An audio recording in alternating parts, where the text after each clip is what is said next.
In the early hours of May 29th, 1914, less than 2 years after the sinking of Titanic, another great ship prepared to cross the Atlantic. She was the Empress of Ireland, pride of the Canadian Pacific Line. But within minutes of leaving Quebec that night, her fate would be sealed. Launched in 1906, the Empress was not the largest liner of her age. But she was reliable, trusted, and essential, carrying emigrants, businessmen, families, and tourists across the ocean in under 6 days.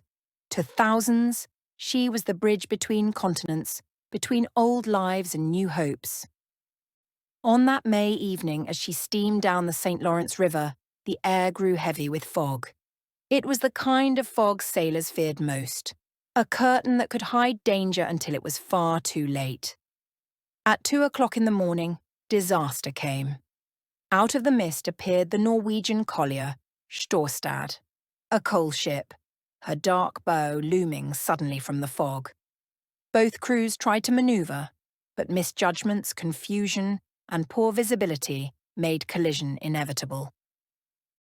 The Storstad's steel bow drove into the Empress's starboard side, tearing a 14-foot gash in her hull.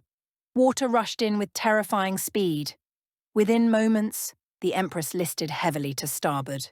Sleeping passengers were hurled from their bunks. Corridors flooded. Families stumbled in the darkness as icy water surged around them.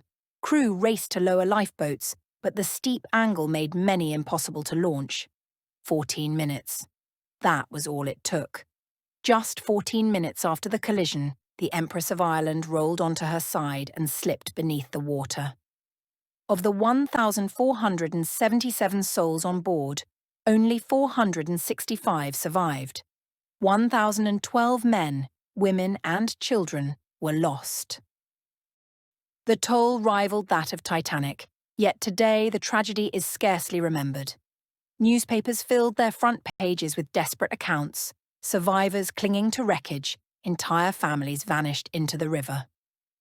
Among the dead were 167 members of the Salvation Army Band, bound for a conference in London. Only 8 survived. Their loss was mourned around the world. But the shadow of war was already gathering. Just 2 months later, Europe was plunged into the First World War. The Empress of Ireland's story slipped quickly from the headlines, buried beneath the far greater tragedy of global conflict.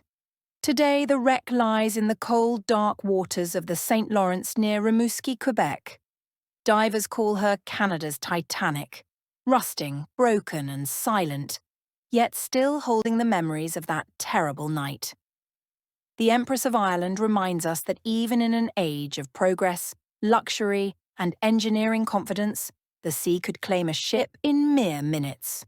1,000 lives, countless stories gone forever into the fog.